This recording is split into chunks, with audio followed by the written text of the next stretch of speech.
Hello.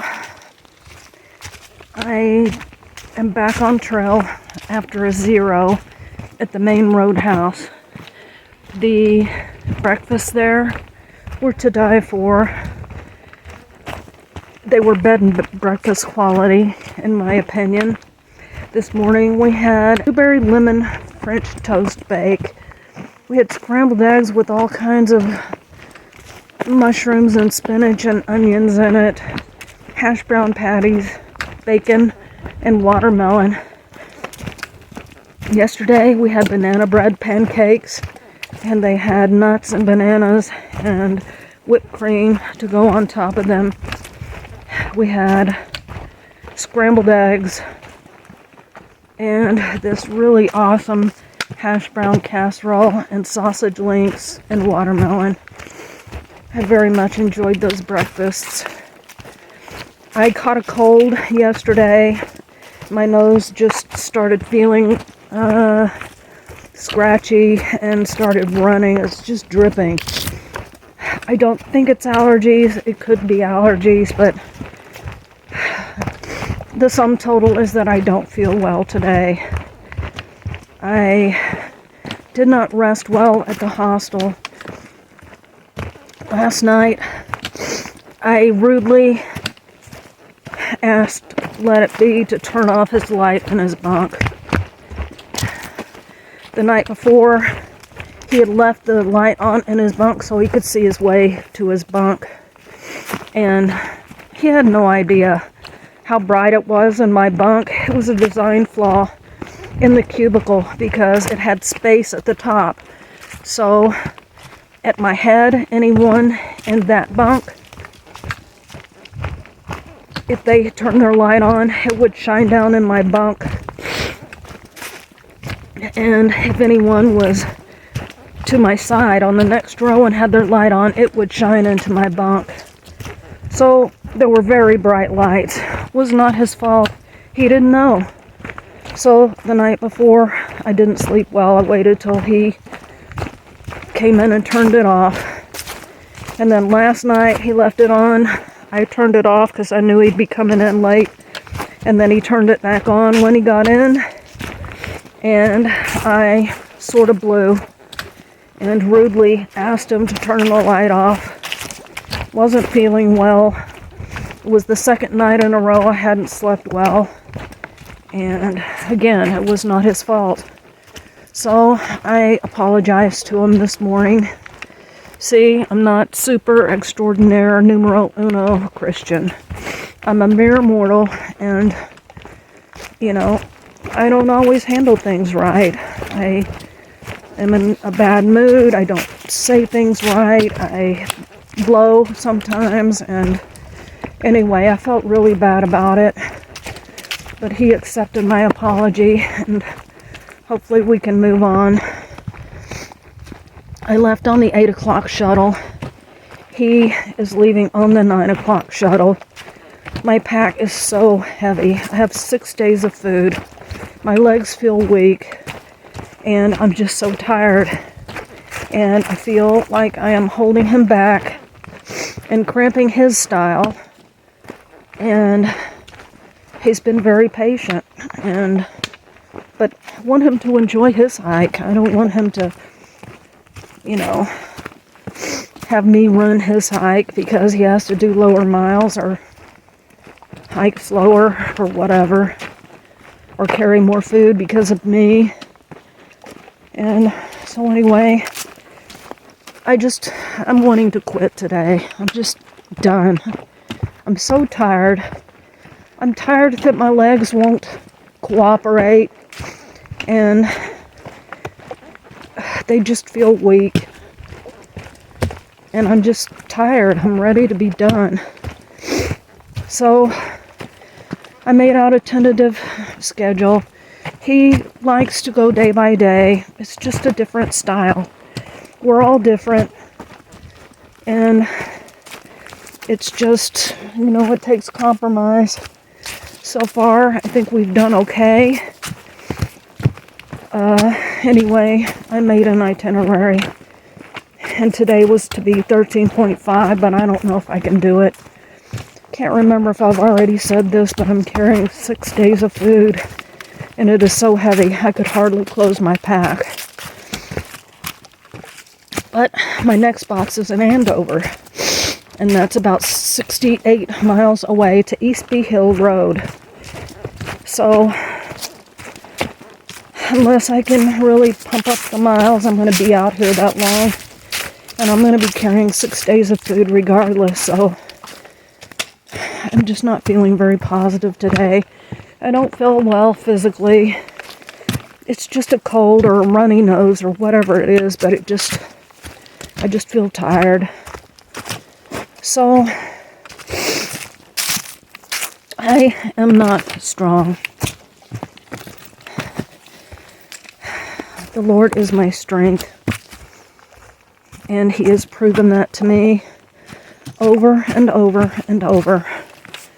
And I have to believe that because everything just landed in my lap and I'm still on trail, that that's His will for now. And so I'm going to keep plugging along, but I have to let you know I don't want to. I'm just tired. So I know I'm repeating myself. I know I've said I'm tired probably about 20 times already, but you get the gist. So I don't know what's going to happen today. There is a shelter that's about 7.5 if I want to stop early. Or I can do the 13.5. There are multiple climbs today, so it's going to be challenging. And even more so with a heavy pack, so I guess that's it for the morning report.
Hello.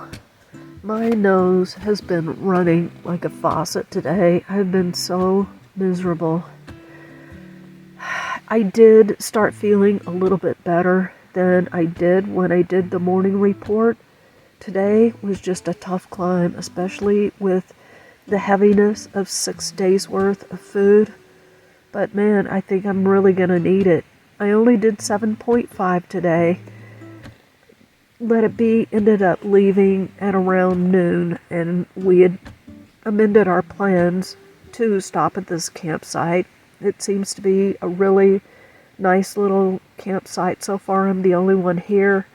He said he would probably be here this evening, so I won't be alone. And boy, I really wanted to quit today. Sometimes it just comes on so strong. I'm so tired, and I'm so ready to be home at this point.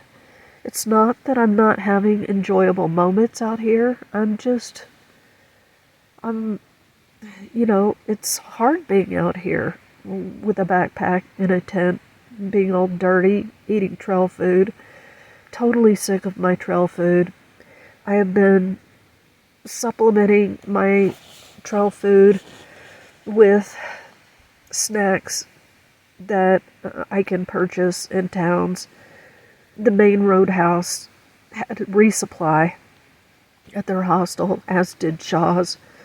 So I've been buying ramen and meat packets, and Let It Be has given me some freeze-dried vegetables that his friend, everybody's pappy, who he was hiking with, gave to him. He had already sent all of his boxes and he injured himself. So Let It Be has been picking up his boxes, and he's got way more than he can use or carry, so he has given me some of those, and man, do those ever taste good. They've got things in them that I would never put together, but the quantities are such that no one vegetable overpowers anything else, but there are also nuts and beans in there, along with all of the other different vegetables, and they're vegetables from his garden or so. I think I've been told. So they're very good vegetables. Freeze drying, if you can afford a freeze dryer, go for it, because it is so far above a dehydrator. And if I was going to be a career hiker, I would definitely invest in a freeze dryer. So I'm not sure what the plan is for tomorrow. Our terrain is going to continue to be tough, and I struggled to get the 7.5 done. I guess I finally got on trail about 8:30, and I think I got in here about 2 or 2:30. If that gives you any idea as to how tough it is. A lot of it was really steep too. Steep descents with rocks are really treacherous. So we're going to have to talk and see what we want to do tomorrow. I think the closest shelter is about 14 point something. But there might be stealth spots that we can stop at. If I get an early start, I can probably do it. I can probably push myself.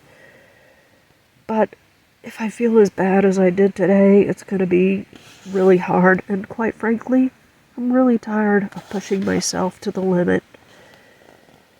We have purchased our train tickets. I can't remember if I already said that. But we still should have plenty of leeway for zeros and plenty of time to take our time. I think I plotted either 10 or 13 on my mail drops. And we have 6 days to make it through this section. And it is 68 miles, I think. So we should be good to go as far as making it in time for the train. I think it is not next weekend, but the weekend after on a Saturday. So I think we should be very good. Everybody keeps asking me how many miles I have to go. I don't know. I just want to be done. And I know I need to be done at Genetian Pond and or Gorham. Let It Be says he knows a trail that will cut off a bunch of miles. And it's only like 3 or 5 from Genetian Pond as opposed to 11.8 to get into Gorham. So that still needs to be looked into. And so got my tent set up. I haven't eaten yet or cleaned myself up with the Ziploc bath, and I am getting ready to do that. And I will probably go to bed early. Again, thank you for your patience. I'm trying to keep it real. Not trying to hide anything from you. If I am a bee with an itch, like I was last night, I'm going to confess and try to make amends where I can. And he forgave me, and I think we're okay. So I guess that's it for now. I will talk to you later.